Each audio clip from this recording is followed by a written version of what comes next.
Merci Jean-Louis, merci d'être venu. Et j'espère qu'il y a beaucoup de gens à la manif pour la paix. D'ailleurs, qui serait contre la paix?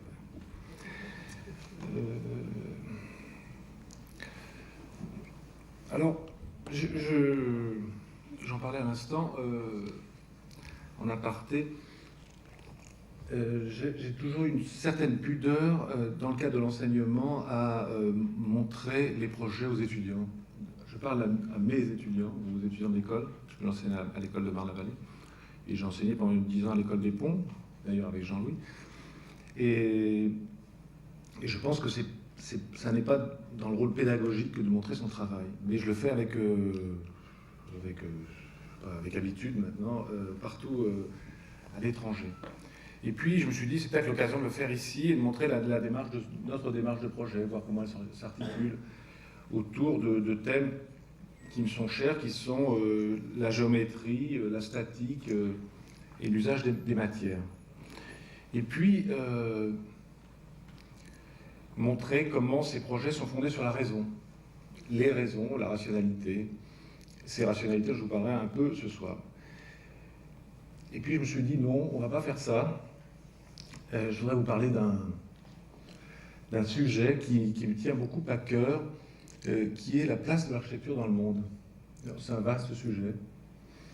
Et vous allez voir, à travers la question du faire, je pense qu'on peut réinterroger cette question de la place de l'architecture dans le monde, à un moment où, évidemment, on a tendance à couper la pensée du faire. Alors comment réinterroger cela? C'est plutôt des hypothèses, vous verrez quelques images, beaucoup d'images d'ailleurs, peut-être que je les passerai assez vite, c'est pas très grave. Mais je voudrais vous mettre dans cette situation du monde. Ces raisons du projet sont souvent celles du chantier, de la géographie, du déjà là, de la prospective. Mais faire le lien entre le penser et le faire, c'est éviter cette césure qui est habituelle entre la pensée qui précède le chantier. Il y a toujours cette ambiguïté en français. En anglais, on dit project and building. En français, on dit projet et projet.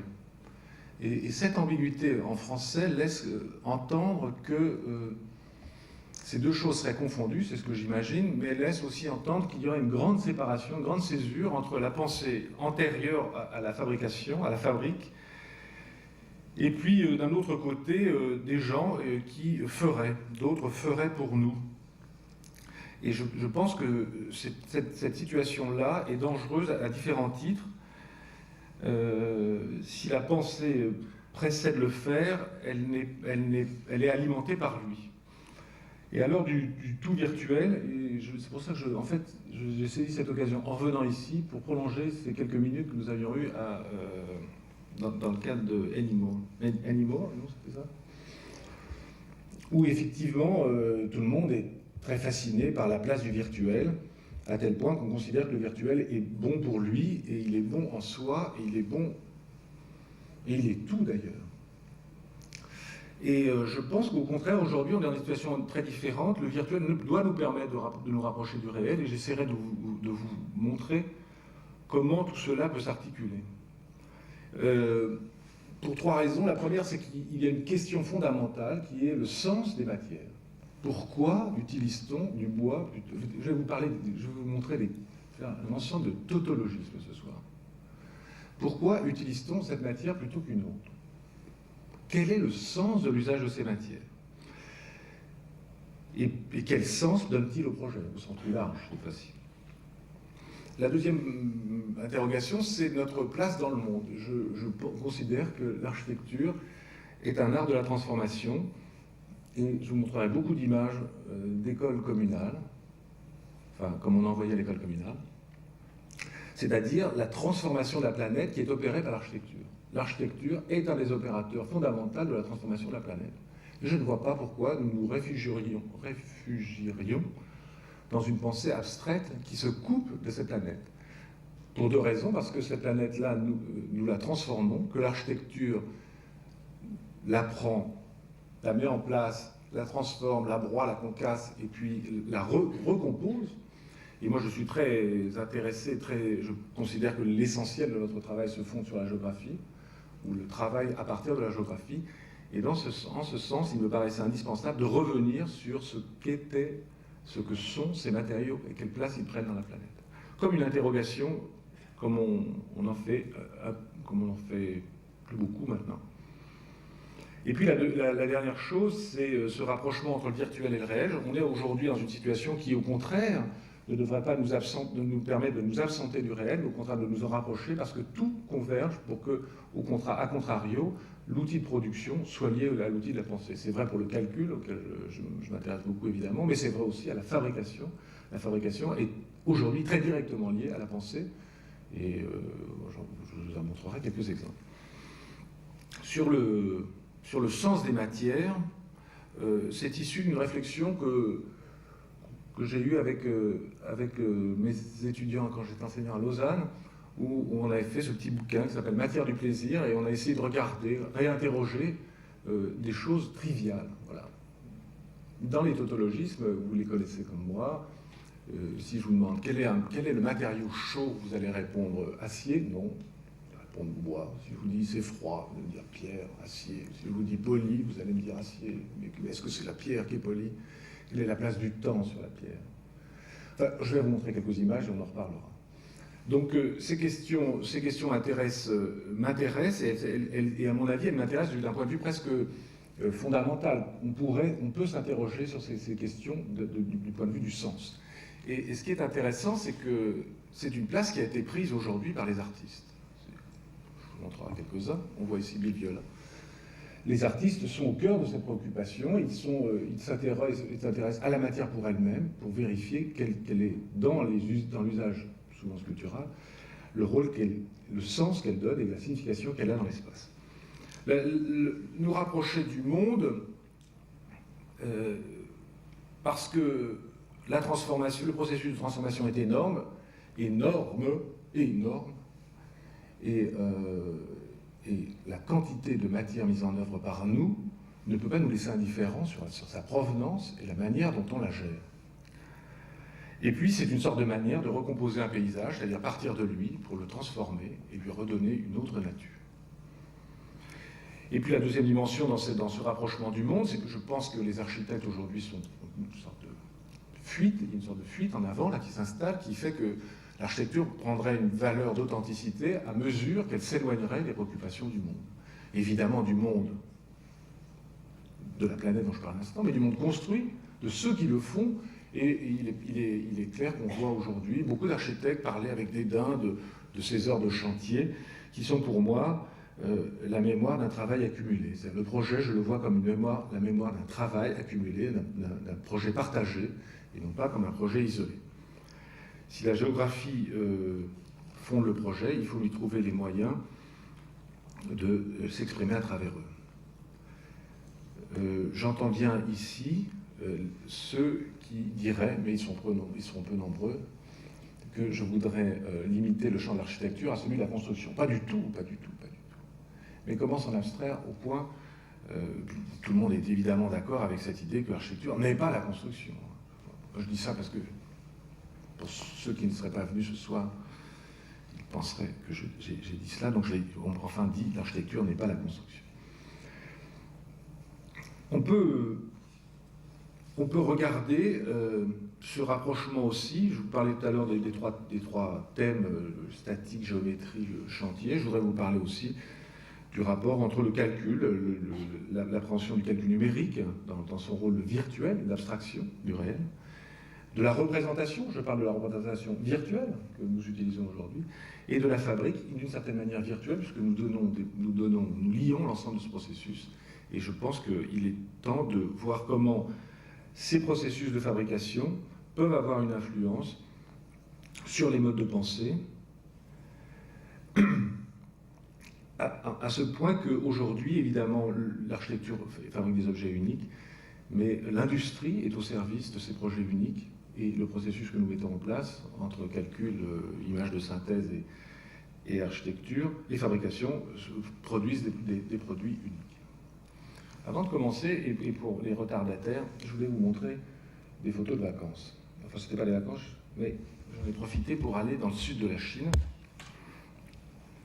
Vous voyez, ces habitats, ce qu'on appelle les trouleaux, c'est des habitats collectifs qui se trouvent dans le sud-est de la Chine et qui parlent de cette relation entre les thèmes que j'évoquais à l'instant. Le paysage, évidemment, ils sont situés dans ce paysage de grandes rizières avec ces stacades.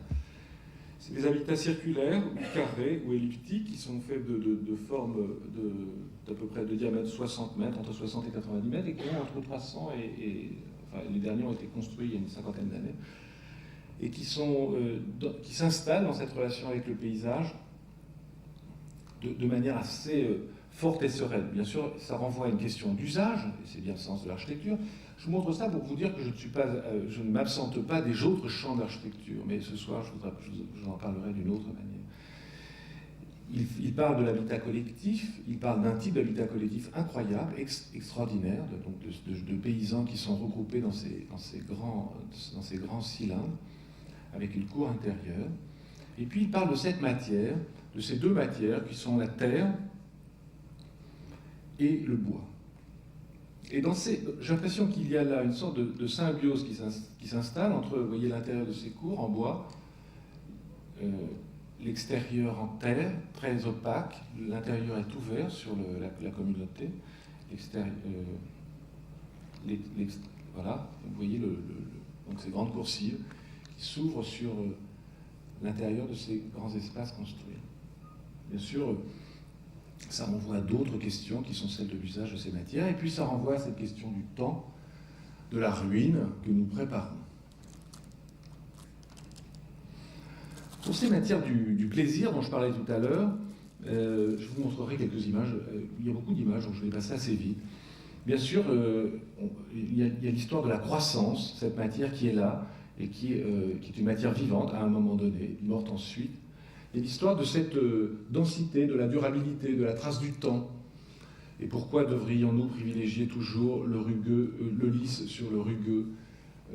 Pourquoi nous absenter de la fissure que nous aimons tant? Pourquoi la normalisation nous empêche-t-elle de parler de la pellicule?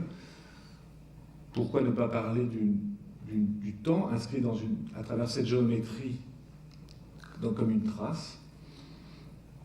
On parle d'acier de peau, mais aussi parle-t-on ici de la fissure, aussi à nouveau. On parle ici de la trace de l'invisible, de la trace patente de l'invisible. Et pourquoi privilégier le lisse sur le rugueux? Pourquoi le poli sur le mat? Et pourquoi ne pas utiliser la lumière comme un moyen de transformer le projet, comme une matière du projet? Et peut-être faire la chasse aux joints creux, c'est panacée, mais parler de la juxtaposition.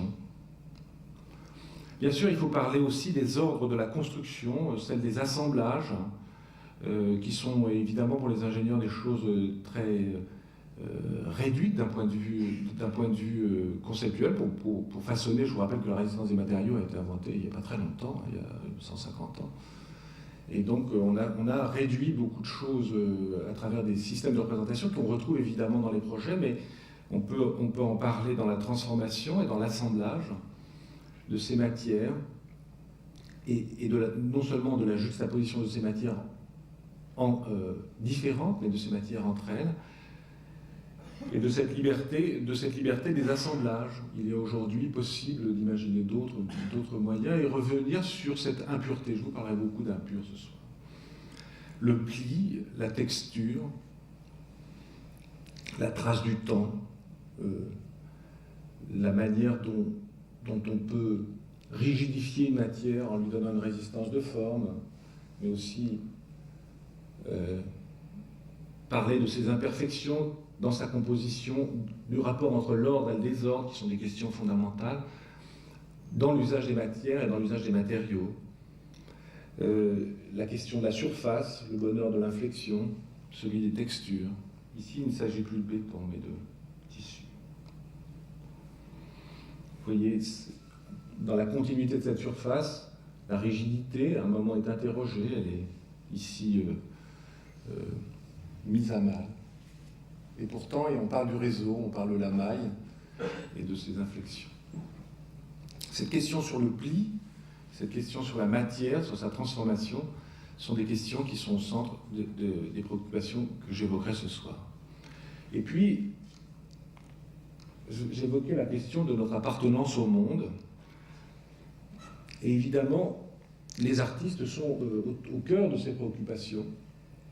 Et la question de ces unités que sont l'eau ou le feu, la question de ces matières mises en œuvre dans ce qu'elles ont d'instant ou d'instant fini ou de transformation, me renvoie à des questions planétaires.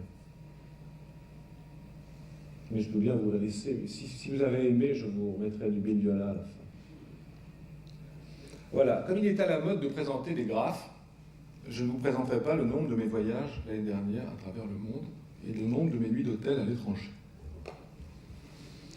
Je vous parlerai comme ça, je prendrai quelques exemples. Celui-là, par exemple, c'est la production d'aluminium dans le monde.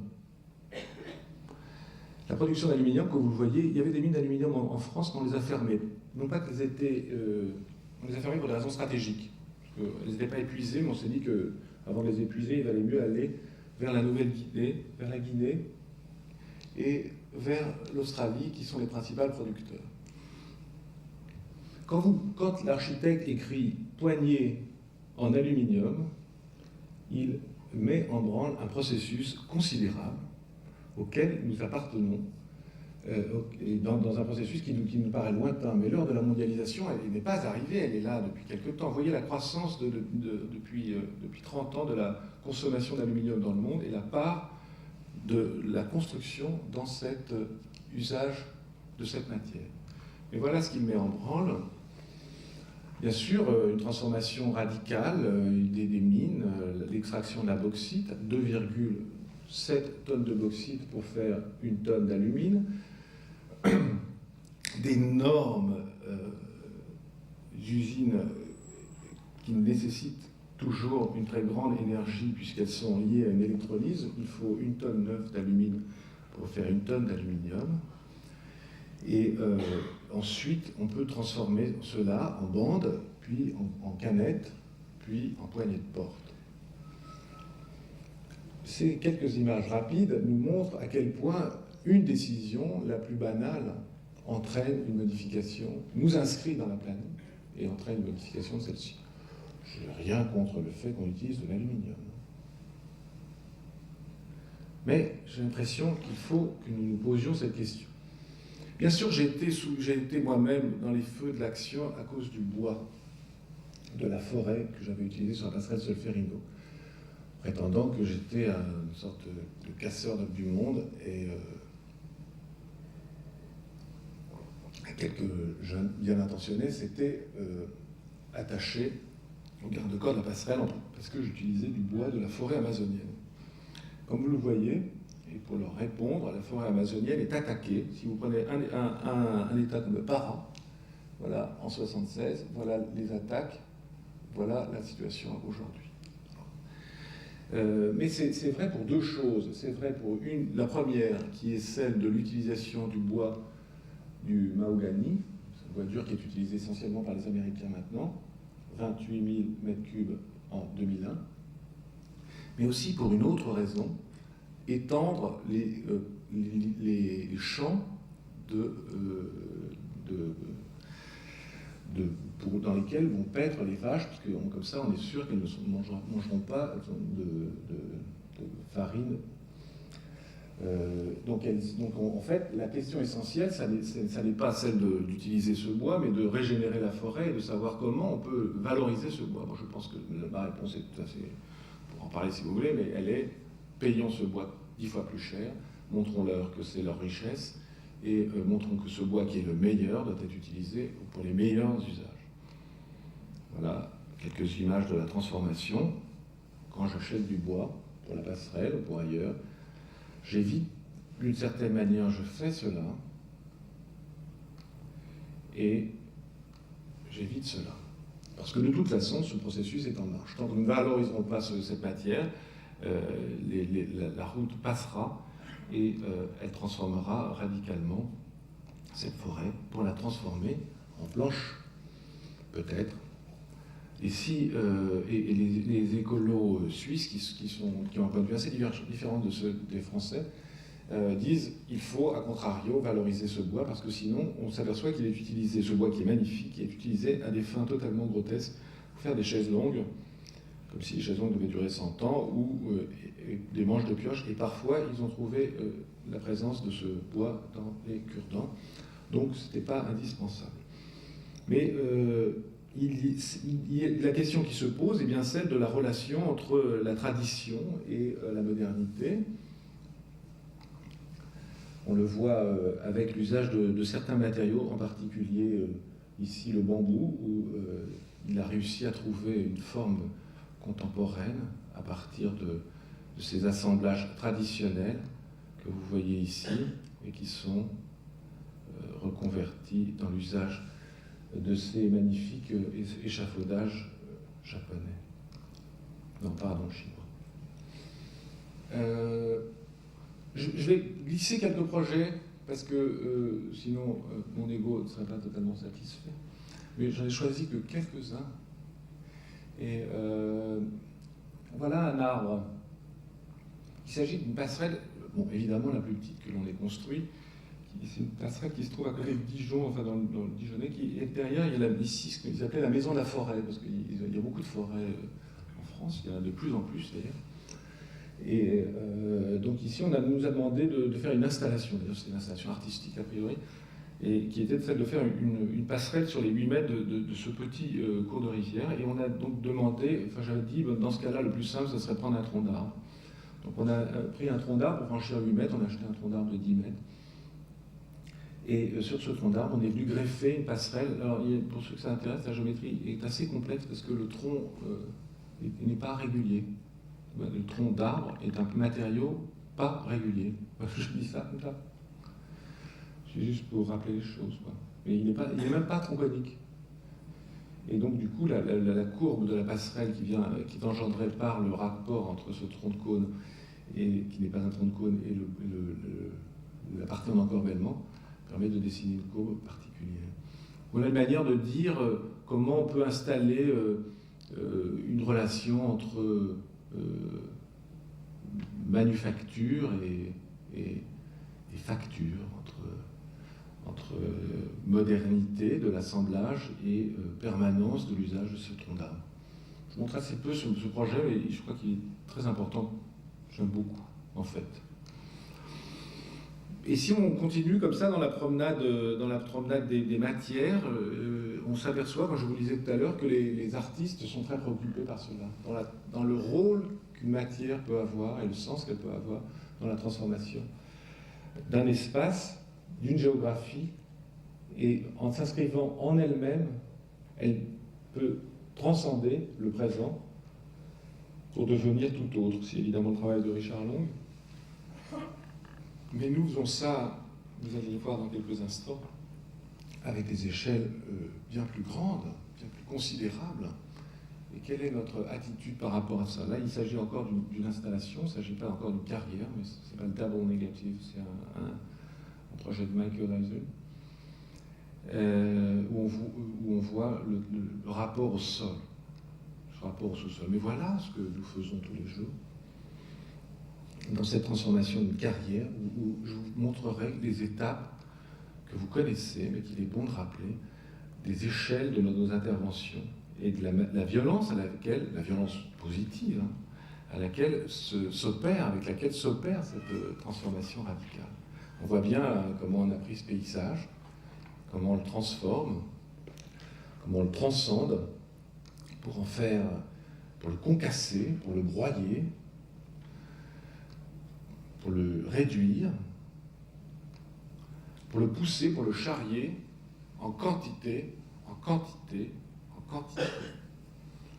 Et là, je retrouve encore une autre image, cette image, j'aurais pu la mettre au début, de ce rapport entre le lys, de cette ligne de lumière sur les rails de l'acier, et le rapport à la pierre concassée, à ces tas.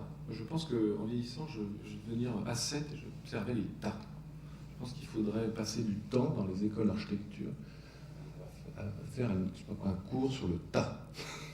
Maintenant, on parlait d'apprentissage sur le tas, mais là, je pense qu'il faudrait revenir sur celui-là.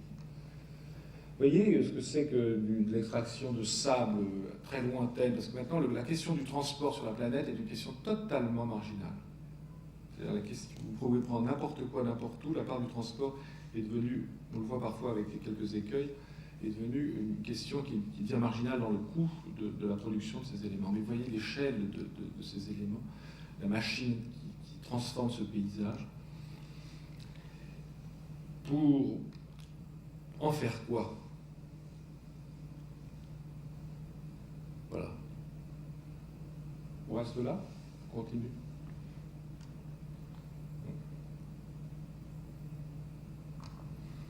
Voilà. Pour en faire quoi? À travers ces nombreuses images, on vient de voir comment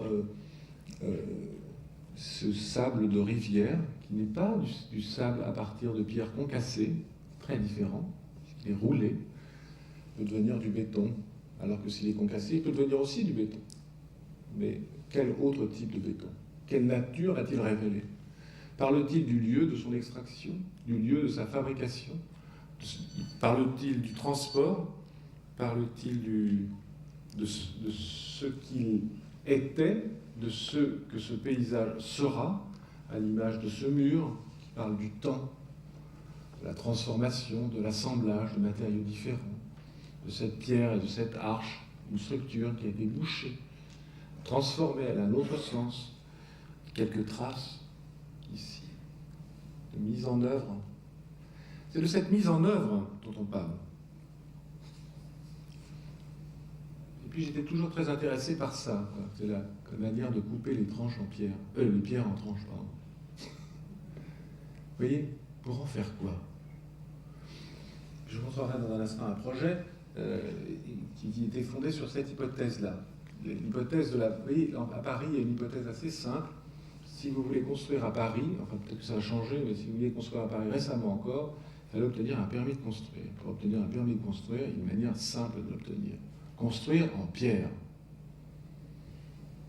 Ça arrange tout le monde, construire en pierre. Ça arrange l'architecte, comme ça il ne pose plus la question de savoir en quoi il construit, même si c'est un plaquage de 3 cm devant une laine de verre. Ça arrange le promoteur, parce que le bâtiment est en pierre, même s'il est plaqué de 3 cm devant une laine de verre. Et ça arrange l'occupant, puisqu'il habite enfin dans un bâtiment en pierre. Alors qu'on pourrait se poser aussi des questions sur la relation entre cette pierre et la transparence. Je suis très intéressé par la fameuse question qui a eu, bon, je ne sais pas si ça va durer, mais qui a eu un écho assez long, qui est celle de l'immatérialité. C'est quoi cette question de l'immatérialité? Alors que les gens, là je prends encore cet exemple chez les artistes, qui ne sont pas du tout préoccupés par l'immatériel, mais peut-être par le rôle de la lumière. Qu'est-ce que c'est que cette question banale de la transparence? Il n'y a rien de moins transparent que le verre. Et interroger le rôle de la lumière, interroger le rôle de la matière dans cette transformation de ce qui peut apparaître comme étant transparent, on voit bien chez Dan Graham, pourrait être une question plus fondamentale sur laquelle peu de gens s'interrogent aujourd'hui. On a construit ce bâtiment, boulevard Barbès à Paris, à partir de cette hypothèse, qui était celle que j'ai évoquée à l'instant. J'aurais pu imaginer construire en pierre. J'aimerais bien construire un bâtiment en pierre massive. Mais que serait cette expression de la modernité aujourd'hui dans l'usage de la pierre? On pourrait se poser cette question et je pense que ce serait un vrai projet, quoi. Construire en pierre massive. Enfin, à partir du moment où on a décidé de ne plus construire en pierre massive, enfin on a décidé de ne pas construire en pierre massive, on pouvait y poser la question du mur rideau. Et dans mur rideau, il y a mobilité dans rideau. Il y a aussi légèreté. C'est-à-dire on s'est dit à ce moment-là, au lieu d'utiliser la pierre de la manière la plus massive, on va l'utiliser de la manière la plus mince. Et on va utiliser la somme des éléments qui pourraient donner une épaisseur à partir de l'épaisseur la plus réduite. On utilise des allèges en béton fibre de verre, ce système de mur rideau qui vient prendre les éléments, et on a essayé de voir comment tout ça, je vous en parlerai très peu aujourd'hui parce que ce n'est pas l'objet de notre conversation de ce soir, mais comment tout ça pouvait transformer l'usage, le rapport à l'usage, le rapport à la façade. Comme une façade n'est pas porteuse, que se passe-t-il dans le rapport à l'usage? Je pense que c'est des questions qui sont entre structure et usage, mais des questions qui renvoient à cette manière d'utiliser la matière. Et puis on s'est dit qu'à ce moment-là, on pouvait faire 204 fenêtres identiques. Ces 204 fenêtres pouvaient être transcendées par l'usage qu'en feraient les habitants dans le cadrage qu'ils pourraient obtenir à travers ce système de volets en marbre. Donc on a utilisé ces feuilles de marbre les plus fines possibles. C'est du marbre du Carrare qui est parti en Autriche pour être collé sur de la fibre de verre, donc qui fait 5 mm et qui est manipulé par ces tringleries extrêmement simples, qui permet de moduler. Vous voyez, on a l'impression d'avoir une fenêtre horizontale à l'intérieur, tandis que dans les photos, on a le sentiment d'avoir à l'extérieur des fenêtres verticales, qui peuvent être modulées par l'usage qu'on en fait et par le rapport de la transparence entre l'intérieur et l'extérieur de jour comme de nuit. Et donc l'épaisseur, la question de l'épaisseur se retrouve posée à travers la non-épaisseur, l'accumulation de choses qui ont très peu d'épaisseur, ces 5 mm de feuilles de marbre, les 8 mm de la lège en béton de fibre. Comment retrouver cette question d'épaisseur à partir de ces deux regards sur l'usage et sur la mise en forme de cette matière dans un système extrêmement simple, puisque toutes les fenêtres sont identiques, mais l'usage permet d'avoir des variations entre le plein et le vide, entre la cuisine et les chambres, entre un absent et un présent. Et puis surtout, transformer la vision qu'on peut en avoir de nuit. D'où la question du rapport à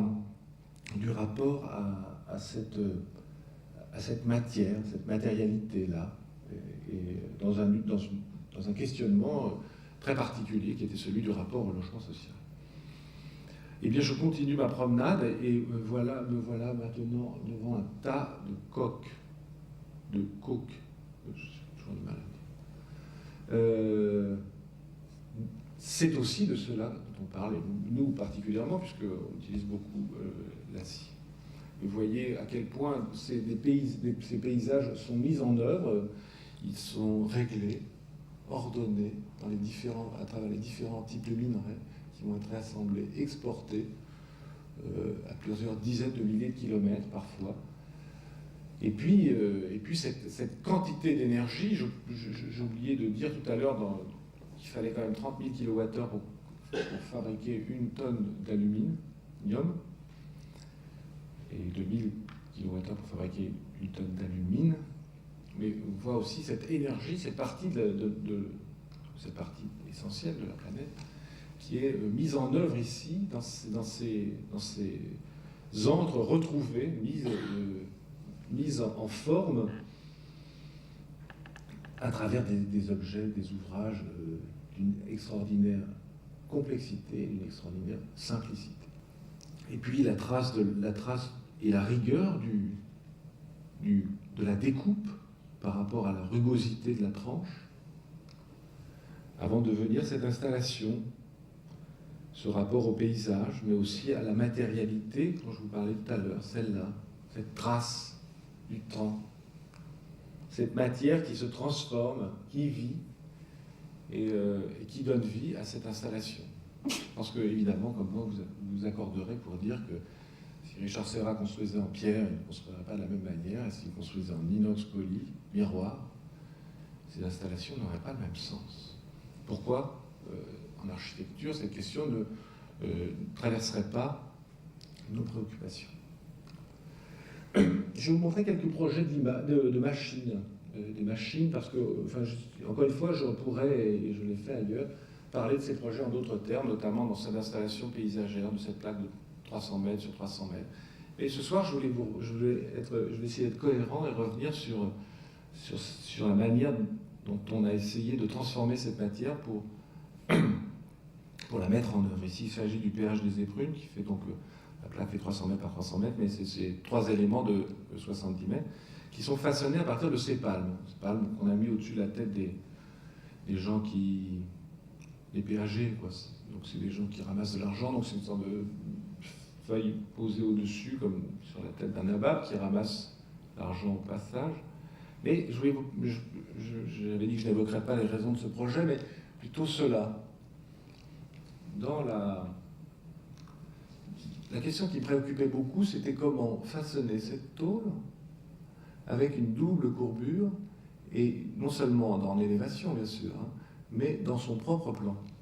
De manière à ne pas avoir un caisson plan, mais un caisson gauchi, pour qu'il soit raidi par sa mise en forme elle-même, et que la lumière puisse être continue au long de la palme. Et donc on a inventé cette machine, vous voyez, ici c'est une olive, parce que vous en verrez tout à l'heure des cintreuses à rouleau, ce sont des cylindres l'une sur l'autre. Là il y a une machine spéciale qui a été faite, fabriquée, puisque ici il s'agit d'une olive sur un hyperboloïde qui se trouve en dessous et qui permet de cintrer la tôle dans son propre plan, avant d'être réassemblée, pour obtenir des éléments qui sont cintrés en plan, en même temps qu'ils sont cintrés en élévation. Et, vous voyez, courber la tôle dans son propre plan avant de la mettre en forme dans sa double courbure. Ce qui permet d'obtenir cela. Donc d'avoir une lumière continue ici, qui vient de venir ici sur une arête noire, et d'avoir ici cette double courbure. Vous voyez, les feuilles que vous voyez tout à l'heure cintrées sur ces feuilles-là, qui permettent de rattraper cette géométrie-là, c'est-à-dire ici extrêmement fine, 5 cm, avec ici une partie beaucoup plus large, épaisse, qui permet de reprendre le tirant de cette palme qui fait 25 mètres en porte-à-faux. Et donc c'est de cette installation de la série, de la mise en forme, de l'écoulement de l'eau, ici on récupère l'eau pour la ramener de cette partie basse, de cette pièce d'ancrage qui est une pièce ici moulée, à partir de ce moule en sable, vous verrez dans un instant, et qui permet de reprendre ces formes à la fois cintrées ici dans ce plan-là et dans l'autre plan ici. Et donc encore une fois, cette relation, je ne vois pas pourquoi les projets ne parleraient pas de cela aussi, c'est-à-dire ce qui les fait, le temps qu'on y passe, nous, et surtout eux. En règle générale, ils passent entre 6 et 8 fois plus de temps que nous. Et c'est un travail qui appartient au projet. Aussi dans le façonnage de ces plaques, de la transparence, le passage de la lumière, et vous voyez, on a réussi à obtenir quand même ces arêtes extrêmement fines, et puis cette partie à l'ombre, dans le noir, alors que l'autre partie est baignée par la lumière. C'est un exemple, mais encore une fois, je vous parlerai assez peu de ces projets, simplement je prendrai toujours une entrée comme celle-ci. Cette simple machine à mettre en forme qui permet de rendre cohérent ce projet dans les différentes échelles de lecture qu'il a, c'est-à-dire à la fois dans l'échelle lointaine, mais aussi dans l'échelle proche, les 70 mètres que l'on voit de très loin, mais aussi la palme que l'on voit de très près.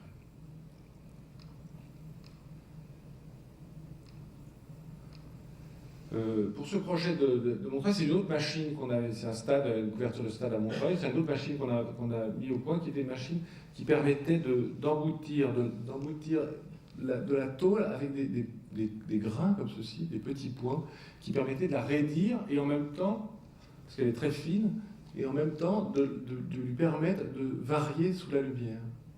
Donc vous voyez, ces éléments ici sont des éléments de raidisseur, mais en même temps des éléments qui captent la lumière. Voilà une relation, encore une fois, entre cette tôle mise en forme et la lumière, la manière de la raidir et la manière de la transformer, ou dans ses assemblages, ici. Une question qui évidemment nous intéresse au premier chef, qui est la question du rapport entre la continuité et la discontinuité, entre la structure, comme ces éléments de géométrie qu'on voit ici chez Pelsner, ou ces éléments de surface. Il y a toujours une ambiguïté entre ces deux points de vue, une ambiguïté volontaire qui s'exprime ici, et que l'on peut traduire dans les projets eux-mêmes. Là, je vous montre un projet de passerelle qu'on a fait à Toulouse il y a quelques années, qui était une passerelle asymétrique pour des raisons très liées au paysage. On avait travaillé avec Alexandre Chemetov, et qui était lié à l'orientation dans le paysage de cette passerelle, vous voyez, par rapport à la ville, et puis aussi par rapport à une question assez bête, d'ailleurs. Comment exprimer la répartition des charges à l'intérieur de cette matière, vous voyez, avec la répartition de cet ordre-là, sur les charges permanentes. Et donc, vous voyez, le ventre de la bête est un peu décalé, il n'est pas au centre, la partie la plus fine se trouve là. Puis là, je me suis dit, mais comment est-ce qu'on pourrait la construire réellement comme ça, juste pour voir comment cette raison, qui est une raison d'ingénieur, une raison comme ça, qui appartient à ces rationalités d'ingénieur, comment cette raison-là pouvait se traduire directement dans le projet. Et là, on est passé donc ensuite à un système de mise en forme de cintrage de la tôle. Cette fois-ci, la cintrose à 3 rouleaux, ils sont cylindriques. L'œil de l'opérateur permet d'appuyer ici, de cintrer la tôle à façon, à partir de ces gabarits. Et on était dans une taille, à l'époque, c'était une taille qui était une taille manuelle, puisqu'on n'avait pas encore de lien entre le virtuel et le réel. Mais maintenant, ces choses sont réglées. Enfin, des fois, elles ne sont pas réglées, il faut les rectifier. Et ce qui permettait d'obtenir ces grands éléments de coque en acier avant que la baleine ne se mette en mouvement. Mais je pense que si on avait voulu imaginer cette forme en dehors de ces raisons constructives et de ces raisons structurelles que j'évoquais à l'instant, et aussi de ces raisons paysagères, évidemment, on aurait été bien en peine de justifier, ou de se justifier, non pas une vérité absolue de la structure, mais la raison qu'il apportait. Vous voyez, si vous regardez cette courbe, elle est assez sophistiquée, à cause de ces deux embranchements ici de la coque, de l'ellipse à inertie variable. Et en même temps, je pense qu'elle tient sa cohérence de ce propos que j'évoquais à l'instant. Et puis voilà la maquette construite une année plus tard. Et à la fois, je pense qu'il faut être assez proche de cet engagement tenu au premier moment et en même temps lui donner une autre vérité à travers son façonnage, la manière dont la matière est rentrée dans cette mémoire. Ici, une autre raison qui était celle de l'assemblage rapide pour une passerelle à Saint-Denis. Et là, c'est une autre question qui est celle du colis. La question du montage est une question essentielle. Oui. À Toulouse, on ne l'avait pas évoqué a priori. Ici, elle a été évoquée a priori. C'est-à-dire la taille de la barge était la taille de cette passerelle, puisqu'il fallait qu'elle soit montée et réalisée, montée en 6 mois.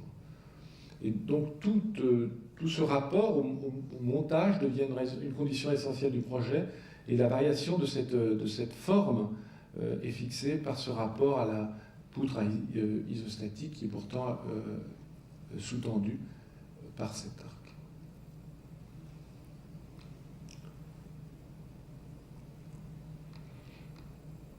Ici, il s'agit d'une autre question, très liée au façonnage. Je montrerai aussi cette manière de poser la question du façonnage, mais ici en relation avec la question du grand paysage, la question essentielle pour ces pylônes EDF, qui sont des pylônes de très haute tension, qui font 80 mètres de haut, c'est de voir comment les réaliser à partir d'éléments standards qui pourraient être réadaptés et réutilisés à inertie variable et doublés et même quadruplé, à partir de cet élément qui fait 2,50 m et 1,25 m, surtout dans l'autre sens, 1,25 m par 80 mètres de haut. Donc ce grand roseau, ici, s'installe dans la transparence par rapport au paysage à travers cette ligne d'horizon. Parce que la question, ici, c'est la question de la lumière dans l'horizon, puisque l'horizon, c'est lui qui qualifie la ligne de gravité.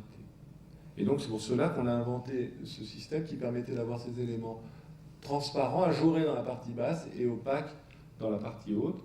Et vous voyez qu'ensuite, il a fallu inventer des machines qui permettaient d'avoir ces tubes qui sont d'assez grande dimension, mais qui sont des tubes semi-elliptiques dans l'autre sens, de manière à ce que la lumière passe à travers ces éléments. Que ces assemblages soient toujours, qui sont des assemblages boulonnés ou soudés, ces assemblages soient toujours dans la continuité de cette forme, pour ne pas être saillants à aucun moment, et faire en sorte que, vous voyez, il y ait la continuité du roseau, jamais de platine avec des boulonnages qui seraient extérieurs à lui. Pourquoi vous parlez de boulonnage et de soudure, alors qu'on devrait parler d'architecture? Mais, vous voyez, hop, hop, hop, hop. On recommence? Non, ça ne va pas recommencer. Je vais trop vite. Voilà, l'aiguille, c'est la tête à 80 mètres de haut. On a cette transparence dans le sens perpendiculaire. Ensuite, on a les éléments, comme vous le voyez, ils sont assemblés ici. Et aucun élément n'est saillant. Ils viennent se réassembler sur le corps, et puis sur le fût, Et on commence à voir cette transparence par rapport au sol. Voilà l'élément achevé. C'est pas la maquette, hein, c'est le pylône construit après avoir été testé et martyrisé au long d'une falaise. On a tiré dessus pour voir s'il ne tombait pas. Et je pense qu'on a maintenu l'engagement qu'on avait pris sur le rapport des lancements de ce projet. Et rapidement, pour finir, je voulais évoquer ces questions de la raison dont on a parlé très vite. Évidemment, à travers peut-être le projet de la passerelle, Solferino, revenir sur ces questions qui sont au cœur des préoccupations de l'ingénieur au XVIIIe siècle, d'abord, celle de la constitution du territoire national à travers la reconnaissance de sa géographie, mais qui permettait à chaque instant, on le voit bien chez ces élèves ingénieurs de l'école des ponts, même dans ces paysages imaginaires, de découvrir ces paysages avant d'y installer un ouvrage de franchissement et de réinstaller la géographie au cœur de cette préoccupation. Aujourd'hui, la question se pose en d'autres termes, évidemment, et notamment par rapport au temps. Nous avons des éléments assez simples, nous trimballons avec nous des éléments assez simples, assez parfois un peu simplistes, qui sont de la décomposition entre des éléments tendus, des éléments comprimés, mais aussi l'expression d'un schéma de force qui parfois renvoie à des éléments de nature. Et puis le chantier comme élément fondateur, dans les relations qu'il a avec le fer, ce qui est le sujet de notre conversation de ce soir, ici évidemment choisi, nous parle des instruments. Je pense qu'il faudrait des cours sur les instruments dans les écoles d'architecture. Je pense que la plus belle invention, le plus beau diplôme serait celui qui inventerait un marteau-piqueur, un diplôme d'architecture, une sorte de marteau-piqueur qui ferait moins de bruit, moins de mal. Oui, ce serait une question qui pourrait intéresser les architectes aussi. Comme Choisy en parle ici, quand il parle de le rapport au sol, avec la pierre d'une autre nature que la terre, de la trace du coffrage, mais aussi Perronnet quand il parle de la trace de la géographie à travers cet élément imaginaire, cette fois-ci encore une fois. Il faudrait aussi faire des dessins de chantier, imaginer des dessins de chantier avant de les faire. Et on voit le pont ici alors qu'il n'est pas construit. Et pourtant, Perronnet ne parle que des instruments, de sa fabrication. Bien sûr, il y a d'autres éléments très brièvement qui sont au cœur de nos préoccupations. Là, évidemment, la question centrale, c'est celle du vide, et non plus du plein aujourd'hui, au XXIe siècle. C'est bien sûr la transmission des charges à travers le vide, ce vide qui définit par essence l'inertie, ou parfois le lieu de la fabrique, comme ici sur le pont Alexandre III, fait par Rézal, mais qui est aussi évidemment ce lieu qu'on pratique dans la passerelle Solferino. Bien sûr, la question du rapport entre la continuité et la discontinuité, l'organisation, l'ordre, la hiérarchisation des éléments de structure qui permettent d'ordonner une structure et de la donner à lire. Mais peut-être toutes ces questions sont-elles sans importance. Donc, je l'ai fait récemment, donc je ne vais pas le refaire, un exposé sur la passerelle, mais je voulais revenir rapidement sur les raisons de sa conception, à la fois dans le rapport au paysage, au parcours, au plaisir de la ville, au plaisir urbain et à celui essentiel de l'espace public. Essentiel parce que j'ai la chance, à travers ces projets, de travailler sur le lieu de la démocratie. Enfin, c'est aussi simple que ça. C'est le lieu qui est partagé par tous. Ce lieu qui est le lieu d'expression de tous les modes de pratique de la ville. Et en ces lieux, il faut porter une attention privilégiée, non pas parce qu'ils sont au cœur de la ville historique, mais aussi bien à Saint-Denis, comme je vous le montrais tout à l'heure, et je me souviens des enfants, des francs-moisins disant « on n'habite plus aux francs-moisins, on est maintenant les enfants du Stade de France ». Donc on est dans ces lieux de la représentation de cette transformation de l'espace et de cette transformation de la société, de la manière de se la réapproprier. L'hypothèse était évidemment une hypothèse de lumière, parce qu'on se trouve dans une orientation quasi nord-sud, donc le soleil se couche sur le Grand Palais et se lève derrière la flèche de la Sainte-Chapelle. Et cette idée de la transparence, de la légèreté, de l'arc pouvait nous permettre d'imaginer ce cheminement continu à travers cette structure, à l'intérieur de cette structure dont je vous parlais à l'instant. Donc le passage se fait par ici, sous la voie express rive droite, pour rejoindre le haut de la voie express rive gauche, puisque ici, il est difficile de passer, sauf le week-end, maintenant qu'on peut regagner cette rive. Et demain, merci d'être venu, vous avez le scoop, demain, le passage des Tuileries sera ouvert. Demain, mardi. Nous avons achevé les travaux du passage des Tuileries le 29 octobre. Et ça permettra de donner enfin du sens à ce projet, c'est-à-dire regagner ici l'arc, entrer à l'intérieur de cette structure, rejoindre la place centrale qui donne un balcon sur la Seine et rejoindre la partie du musée d'Orsay. C'est un projet qui a duré 10 ans. Et c'est peut-être pour cela qu'ils ont attendu l'anniversaire. Alors, il y a toute une nomenclature, je ne reviendrai pas là-dessus aujourd'hui, mais une nomenclature qui ordonne ces éléments structuraux les uns par rapport aux autres, à travers ces éléments que sont les arcs, les bracons, mais qui sont dans une géométrie particulière pour façonner le volume fictif à l'intérieur duquel on se promène, mais qui sont aussi fabriqués à partir de cette géométrie. Et là, on est évidemment dans une relation très directe entre le virtuel et le réel, puisque ces éléments sont fabriqués directement à partir de nos disquettes, plus des disquettes puisque c'est nos emails, et qui permet de façonner cette géométrie relativement complexe, puisque c'est la rencontre de cet arc ouvert, instable par définition, il est stabilisé parce qu'il y en a deux, il est dédoublé, avec la partie haute du tablier qui rejoint ces deux lignes courbes. Le façonnage de cette tôle, de ces assemblages qui sont toujours uniques, comme on l'entendrait dans un instant, et le travail à partir de cette tôle épaisse, 14 cm d'épaisseur.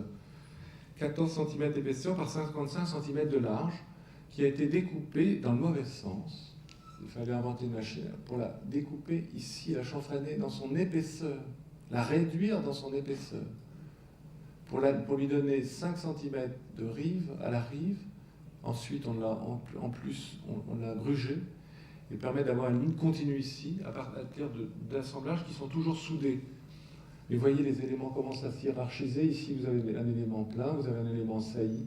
Cet élément va être ensuite travaillé pour devenir en creux. Et on va établir ces ordres de lecture entre les éléments principaux et les éléments secondaires, qui sont ensuite façonnés, mis ensemble dans la continuité de l'arc. Vous voyez ici dans la préparation de cette géométrie complexe.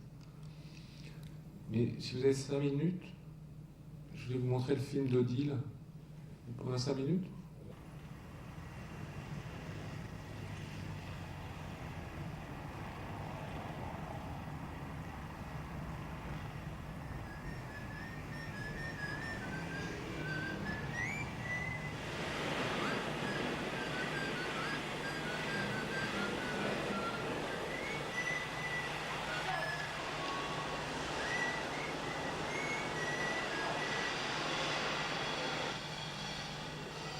Ça met en œuvre des techniques de découpe, la tôle est chanfreinée, découpée et réassemblée par soudure. Il faut pouvoir le souder, le radiographier, le vérifier. Ce sont des procédés qui sont mis en œuvre vraisemblablement pour la première fois dans les ouvrages d'art et qui sont liés à des techniques qu'on a développées dans le nucléaire.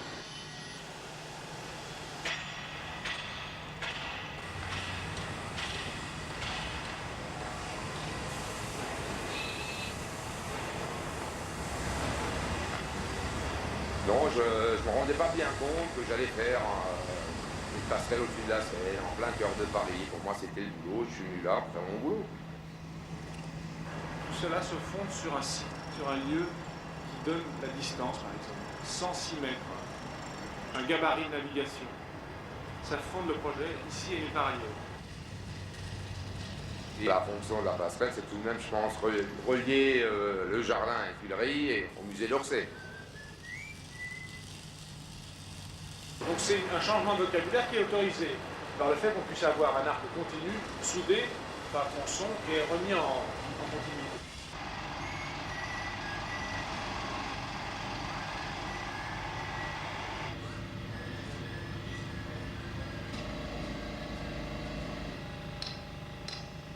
Voilà, il n'y a aucune pièce aucune pièce qui a la même dimension, aucune cotation, tout, n'importe quel morceau, quel qu'il soit, n'a pas la même cote.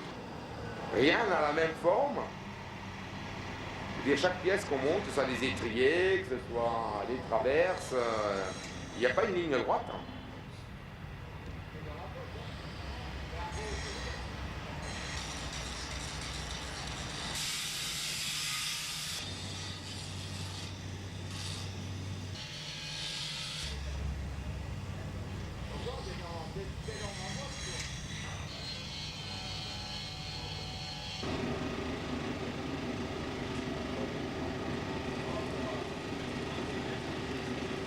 On a monté l'ouvrage en 6 nuits et la mise en place de la clé de voûte, c'est quand même un moment tout à fait exceptionnel. Je le vois avec la même naïveté qu'un enfant ou qu'un maçon du Moyen-Âge. Enfin. Alors, il y a cette idée qu'on puisse mettre en place avec une grue des pièces qui font 50 tonnes. Nous, notre grand moment, c'est l'heure de vérité, je dirais. Est-ce qu'on s'est planté ou pas? Et finalement, donc, on ne s'est pas planté, c'était tout bon, on est tombé exactement, je dirais, comme dans notre jargon à nous, pile poil, et c'était tout bon.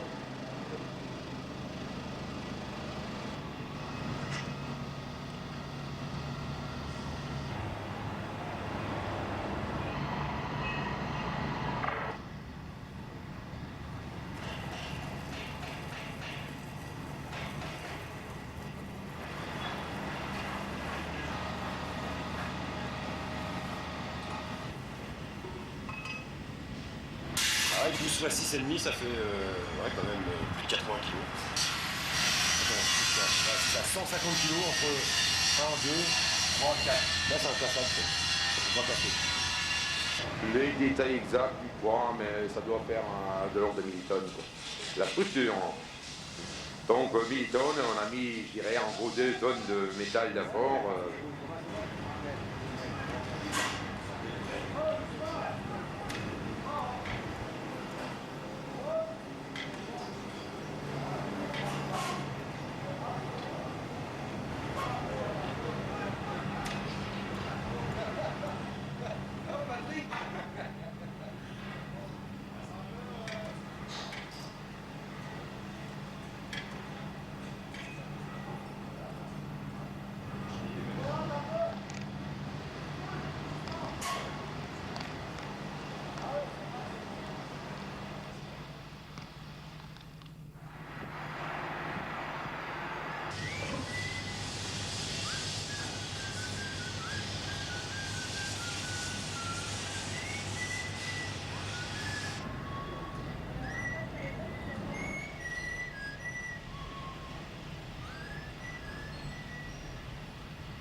Je suis assez fier de cette idée que ce projet maintienne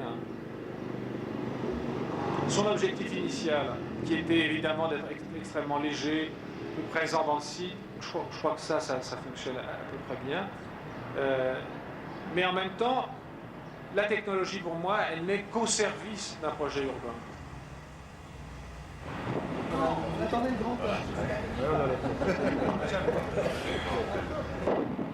Ce dialogue entre le métal et le bois est en même temps conforme à ce qui est au fond l'histoire de la scène, de ces bateaux.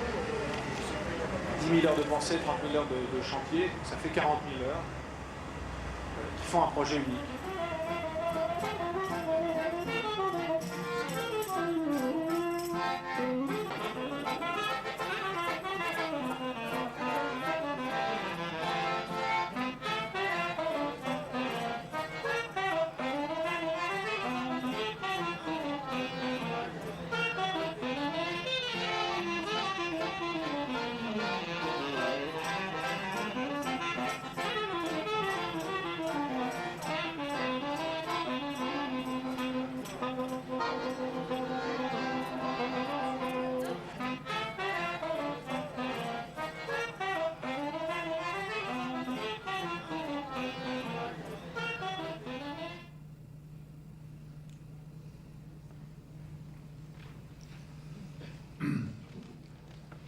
Et ça disait tout à peu près, non?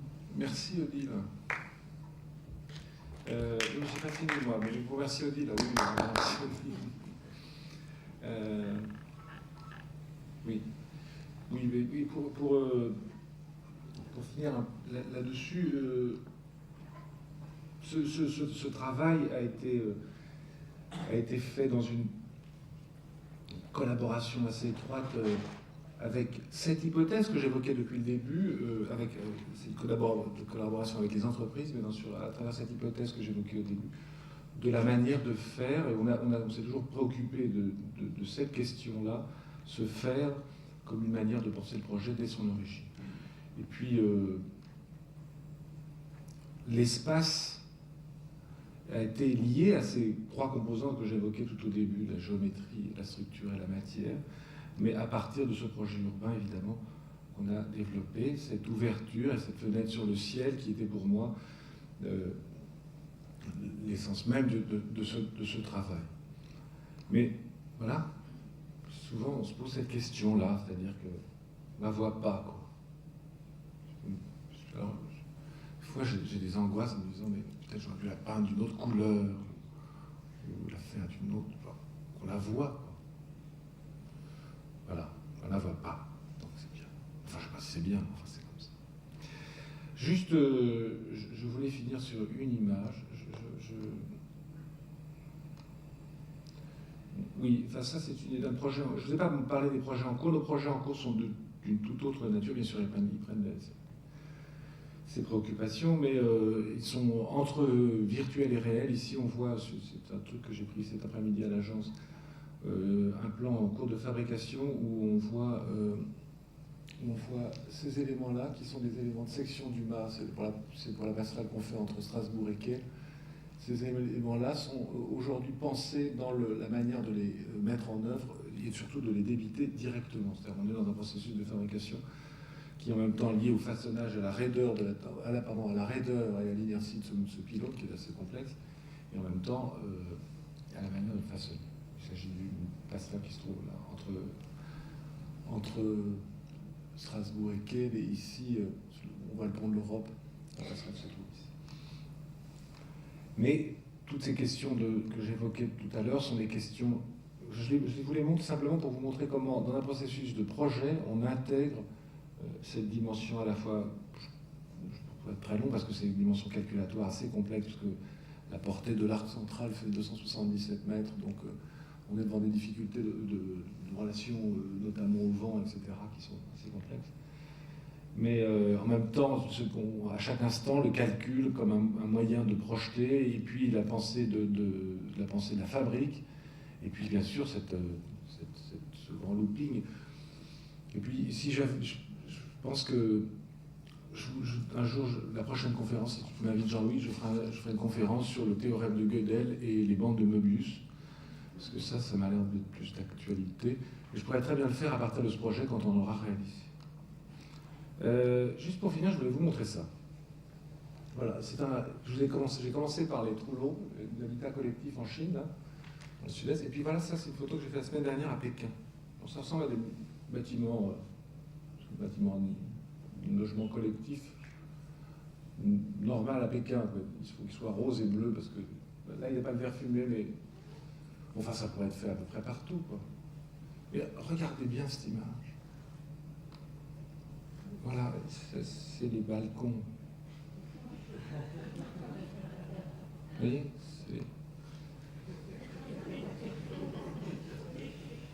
voilà pourquoi je m'intéresse au Trullo. Voilà pourquoi je pense qu'il faut retrouver notre place dans le monde, et peut-être avec un peu plus de générosité en nous regardant nous-mêmes. Merci.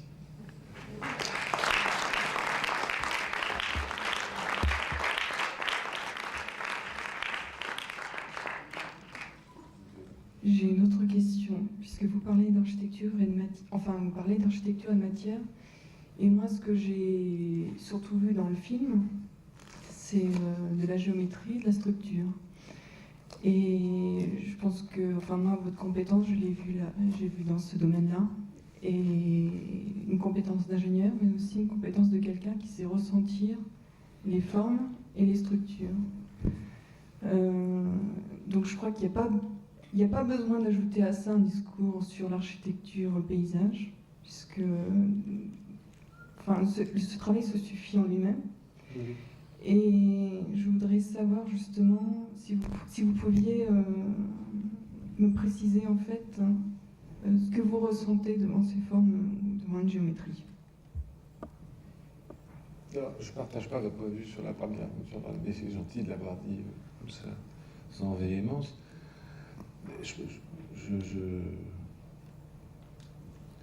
Moi, je pense qu'on a une... Enfin, voilà, je voulais vous dire qu'on avait une grande responsabilité. Maintenant, peut-être que tout le monde le sait, donc j'arrêterai de le dire. Mais quand je vous parle de ce rapport-là au sens des choses, je pense que c'est mon devoir, enfin, je ne sais pas quoi, en tant qu'homme engagé, quoi. Un métier d'engagement, l'architecture. Donc, je pense que voilà, j'avais l'occasion de le faire. Ça m'a pris quelques heures à rassembler ces images, et puis voilà, mais peut-être que vous savez tous que la poignée d'aluminium que vous allez ouvrir ce soir vient de Nouvelle-Guinée, mais moi je ne savais pas. Enfin, moi je savais, mais je veux dire... Je pense qu'il faut le dire aussi. Je pense que c'est de notre responsabilité, et je vous assure que je vous dis ça sans véhémence, mais un jour viendra rapidement où cette question va être posée de manière normative, c'est ça qui m'inquiète. C'est-à-dire qu'on va nous dire combien... Qu'est-ce que tu veux dire ? Un bâtiment, ça va être normal, on va dire, un bâtiment, c'est combien d'énergie absorbée, c'est quelle quantité de la planète transformée, ça va être fait, ça. Parce que de toute façon, il y a des gens qui sont sûrement en train de préparer cette nouvelle norme. Et ça me paraît absurde, quoi. On l'a bien vu avec les matériaux dans leur usage passé. Et puis, moi, je pense qu'on peut le prendre positivement. Il ne faut pas être en recul par rapport à cette question. Je pense que c'est tout aussi intéressant de parler de la forêt amazonienne que de parler des programmes de morphing et de mapping. Voilà, je pense que c'est comme... Voilà, maintenant, je vais me défendre peut-être. Mais... Alors maintenant, pour la question de la géométrie, oui, c'est au cœur de nos préoccupations, évidemment. Parce que évidemment, il y a un lien très direct qui s'opère entre géométrie et calcul, par l'intermédiaire de ce passage que j'évoquais tout à l'heure entre continuité et discontinuité, et qui fait qu'on bascule toujours de l'un à l'autre. Alors, à partir du moment où on invente une forme, la question, oui, je n'ai pas employé le mot forme jusqu'à présent, qui est la question au cœur de nos préoccupations, la question de la forme. Mais elle ne peut pas se décliner en tant que telle. Dans votre exposé, il est apparu deux mots, assemblage et un autre mot qui serait appareillage. Et j'avais vu chez vous un projet il y a très longtemps qui était un château d'eau, où sur une pile vous aviez monté deux éléments énormes pour contenir de l'eau. Et votre propos était de savoir comment vous alliez élever ces deux contenants dans le ciel. Et là, je retrouve cette préoccupation sur la gravitation, comment monter des éléments très lourds en bas, les acheminer jusqu'en bas, alors que vous avez l'air d'éluder le problème de la provenance, d'où ça va venir, comment ça va venir, alors qu'il a l'air crucial dans votre travail, l'acheminement, et pour faire ensuite la machine-outil qui va élever cet objet vers son lieu de gravitation définitive. Et tout ça pose des problèmes de la gravitation, tandis que sur l'architecture et la construction, c'est pas très clair ce que je dis, il y a un problème d'appareillage, dont l'élément, on en connaît un peu sa provenance, son acheminement, mais c'est l'homme qui va, avec un poids maximum de 20 kg, appareiller un élément, par exemple, de maçonnerie. Si vous pouviez nous expliquer un peu ce sentiment dans la gravitation et dans la manière d'amener des matières, de les acheminer, de les installer autour de appareillage et assemblage. C'est une question très importante, hein. C'est une question qui peut faire basculer tout un projet. Alors, bon, je pense qu'on n'aura pas le temps de rentrer dans le détail, mais on pourra en parler après si vous souhaitez, mais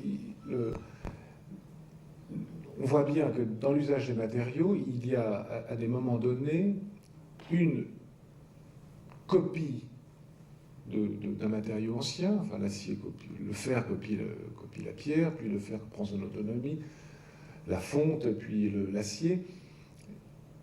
Il y a ce rapport entre les matériaux et puis leur mise en forme dans le mode d'assemblage. Évidemment, on est passé des assemblages riftés aux assemblages boulonnés, puis des assemblages soudés. Et soudain, pour revenir sur la question précédente, la géométrie change, bascule à ce moment-là, puisqu'on est dans des assemblages de continuité et non plus dans des appareillages comme on l'était précédemment, comme vous l'évoquiez à l'instant.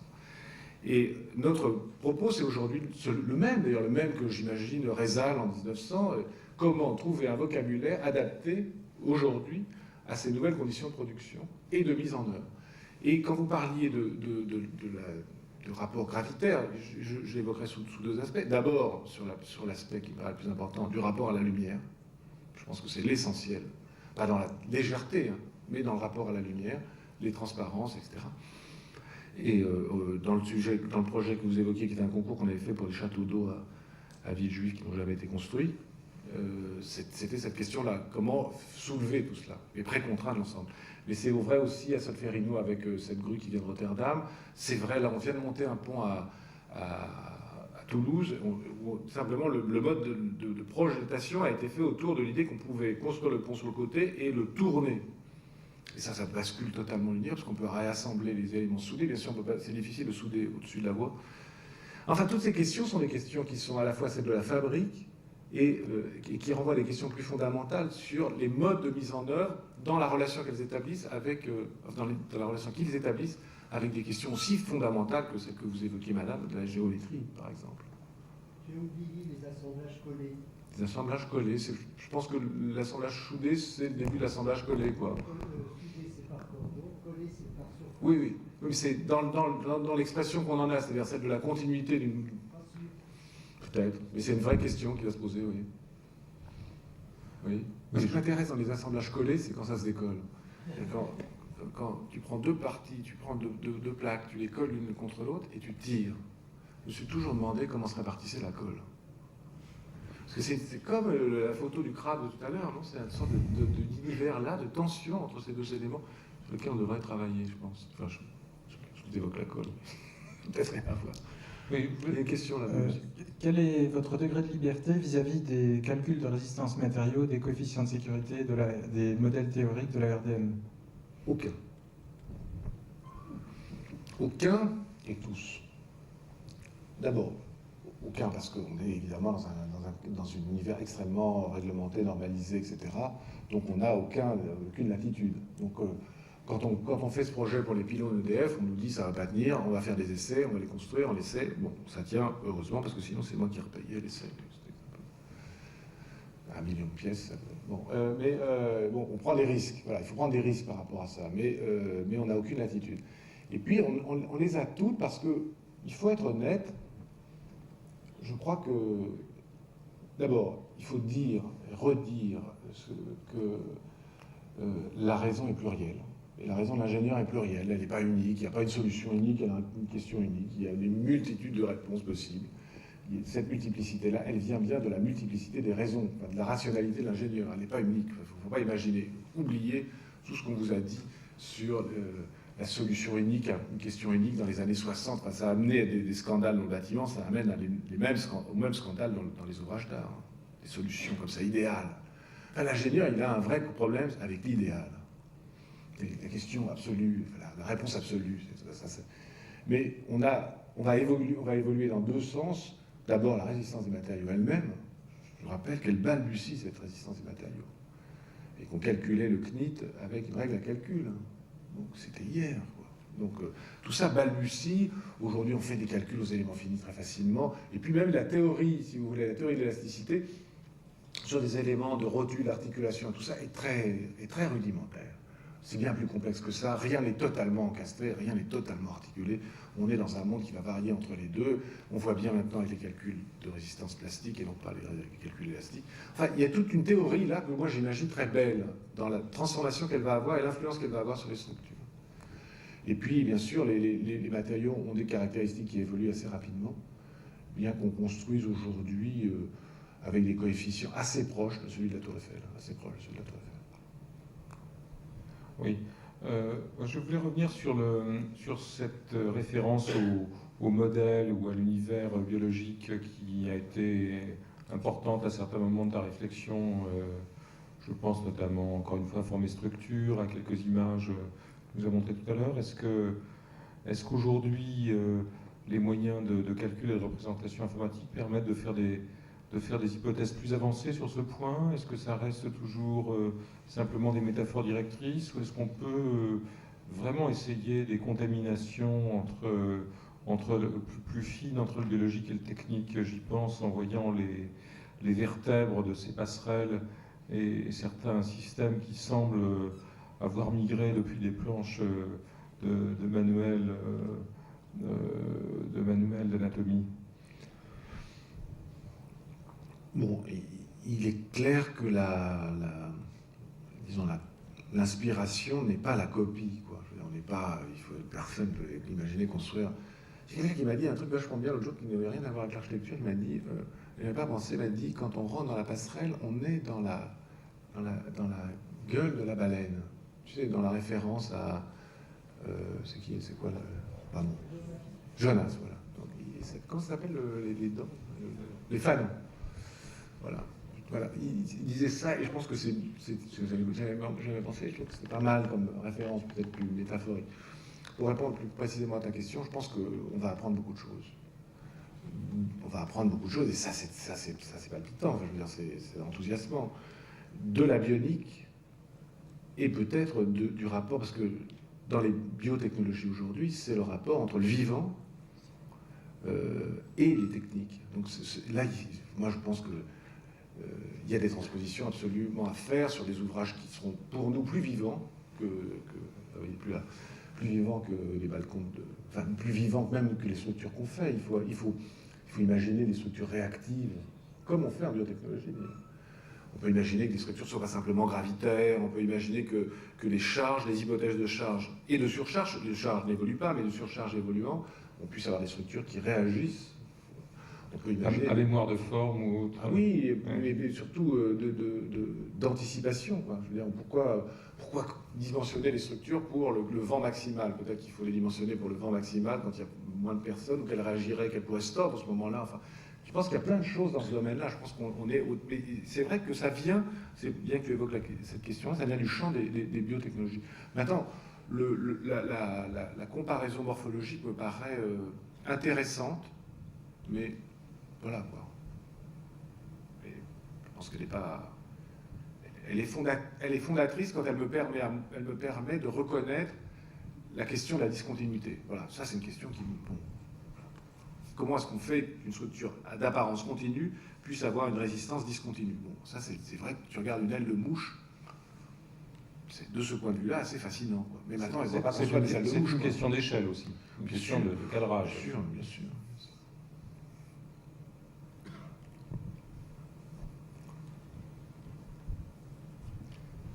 Oui.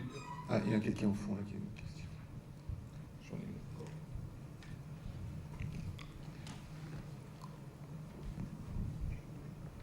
Alain Dercourt, plasticien à l'école d'architecture de Paris-Val-de-Seine. Bonsoir monsieur. Bonsoir. J'ai remarqué quelques contradictions. Vous avez dit au début qu'il n'était pas bon pour un enseignant de montrer son travail. Et pourtant, c'est ce que vous avez fait. Je m'en félicite parce que j'étais venu pour ça. Donc ça, c'est plutôt une bonne chose. J'ai été aussi sensible, évidemment, à l'hommage que vous faites aux matériaux, à cette richesse. Pourtant, j'ai un peu de mal à les voir dans votre travail. J'ai été sensible à l'intégration que vous avez montrée par cette belle image de ce village en Chine. Par contre, à Barbès, devant votre façade, j'ai beaucoup de mal à voir la moindre intégration à la rive de ce boulevard. Vous avez fait un travail sur votre marbre, cette matière personnelle, bon, mais l'intégration, je la saisis pas trop. Par contre, et également à cette passerelle Solferino, je la vois toute grise. Quand on regarde les couleurs de Paris, c'est que des gris colorés. Tous les peintres du début du siècle, et Albert Marquet en tête, nous ont bien montré la richesse de ces gris colorés. Et il me semble que, puisque vous interrogiez tout à l'heure sur la couleur, c'était assez simple, aidé d'un coloriste ou d'un plasticien, de jouer 2-3 gris colorés pour apporter cette intégration à l'harmonie colorée qui est autour de la passerelle, rive droite, rive gauche, et à mon sens, porter le projet à une qualité plastique. Donc c'est une remarque comme ça, Oui, mais ça n'empêche pas que j'aime beaucoup ce projet. Mais quand je passe sur cette passerelle, je repense constamment à cette grande quantité de gris uniforme, gris clair, sans valeurs différentes, et qui fait ressortir une quantité impressionnante de métal, surtout en la partie centrale, de rythmes verticaux et horizontaux qui se croisent, sans jeu du tout par rapport à la lumière. Il aurait suffi de colorer avec du gris coloré chaud et froid légèrement, jouer 2 ou 3 teintes, pour que ça devienne très très beau. Et réussisse, à mon sens, l'intégration avec le site. Voilà. Et à votre avis, est-ce que la tour Eiffel devrait être grise? Et le pont Alexandre III? J'aime bien cette question. N'agacez pas ce monsieur. Il y a 2 questions là. La question de l'intégration. Moi, je suis pour la désintégration. Je ne suis pas du tout pour l'intégration parce que je pense que c'est un vilain mot qui couvre les pires choses. Quand dans les commissions, les enquêtes d'impact, etc., la volonté d'intégrer, c'est une volonté de pseudo-mimétisme qui mène à cette image voilà, on pourrait construire des balcons sans fenêtres pour intégrer un bâtiment. Donc je pense qu'il faut un long débat, mais cette question d'intégration n'est pas une question, ça c'est une question au cœur évidemment de nos préoccupations, mais traduite comme telle, c'est comme la question de la forme, quoi. Alors quant à la question de la couleur, je suis évidemment totalement opposé à ce que vous dites, mais radicalement, parce que je pense qu'il n'y a rien de tel que la lumière pour révéler la couleur. Elle n'a pas besoin de se multiplier. On ne va pas peindre les bracons. Moi, nous, on avait tout un vocabulaire. Dans l'arc, les montants principaux, les montants secondaires, les bracons, les étriers, les traverses. On n'allait pas peindre tout ça dans une gamme de couleurs de gris, ni même dans une gamme de rose au bleu. Jamais, parce que je pense que c'est le travail de la lumière que de révéler le monochrome, quoi. Enfin, je veux dire, je pense que de ce point de vue-là, Serra est plus intéressant que toute autre mise en couleur, quoi. Je crois qu'il faut vraiment... Enfin, voilà, là c'est un débat... D'abord, le gris en question, on a mis des années à le trouver, et on a cherché partout, et on a choisi celui-là. Bon, mais peut-être que c'est une erreur. Bon, mais en tout cas, jamais je ne ferai ce que vous évoquiez là, pour cette raison même de l'unité à travers la matière. Mais je dois dire que si une chose est réussie dans cette passerelle, il y en a beaucoup, c'est précisément que c'est un piège à lumière. Et ce de manière différenciée, le moirage des 2 côtés du garde-corps et la manière dont le squelette du pont prend la lumière, précisément selon des modalités différentes à chaque heure du jour et à chaque saison, me semble être une des qualités qui fait que cet ouvrage est inscrit dans Paris. Il n'est pas camouflé dans Paris, il est inscrit dans Paris. Je voudrais poser une question, peut-être la dernière, sur, au fond, l'impact potentiel de ces nouvelles techniques qui permettent de dessiner dans l'atelier les pièces, et donc de créer de retrouver une relation avec le chantier qui était celle de la stéréotomie médiévale, qui permet de ne pas être dans une logique dans laquelle un dessin est ensuite mis en consultation auprès d'entreprises qui chacune réfléchissent aux solutions, la moins-disante finissant par être celle qui élabore sous le contrôle du concepteur les plans d'exécution. Donc il y a dépassement de cette logique pour une part. Est-ce que les cadres réglementaires, juridiques, les pratiques des métiers permettent d'aller jusqu'au bout de ces solutions aujourd'hui qui, au fond, potentiellement, rendent, entre autres choses, un pouvoir, une capacité d'évaluation économique théoriquement très précise aux concepteurs, aux projeteurs. Enfin, rien ne permet de faire cela, sauf sur des projets un peu expérimentaux. On en a quelques-uns. C'est plutôt à l'échelle de Meuglès, c'est-à-dire du tronc d'arbre, qu'à l'échelle de la passerelle Solferino. Évidemment, la norme de passation des marchés fait qu'on ne peut pas Mais on pourrait l'imaginer, on ne peut pas faire ce que tu dis, mais on pourrait l'imaginer. Nous, on essaie de développer des stratégies qui permettent de le faire a posteriori, sans savoir avec qui tu vas tomber. Il faut qu'on puisse développer cette même stratégie avec des gens différents, des entreprises différentes. Mais aujourd'hui, il faut bien que vous compreniez que, enfin, contrairement à ce que disent certains jeunes architectes américains qui découvrent qu'on pourrait découper de la tôle, enfin, c'est ce qu'on disait ici, quoi, l'autre, quand on est venu il y a 3 ans, ils nous montraient qu'on pourrait prendre un dessin et découper de la tôle avec. Enfin, vous allez à Épinal, pardon, pas Épinal, à Épinal, je sais bien, il a une machine dans son atelier. Tout le monde a des machines de découpe numérique. Les architectes inventent des choses incroyables. Je pense qu'ils vont. Ça se fait. Et puis maintenant, ce qui est extraordinaire, c'est pas tellement ça, c'est qu'eux-mêmes ont une capacité de réseau inouïe. Plus personne ne fait tout. Ils ont souvent, ce sont des assembleurs. Et il y a des gens qui sont spécialisés dans le découpage de la tôle à l'eau, au laser, à 3 cm d'épaisseur, à 15 cm. Ça me rappelle le découpage de travail dans la confection. Certains font des boutonnières et d'autres font des revers de veste. Oui, tout à fait, oui. Je pense que c'est comme ça. Oui, j'étais très inspiré par ce métier.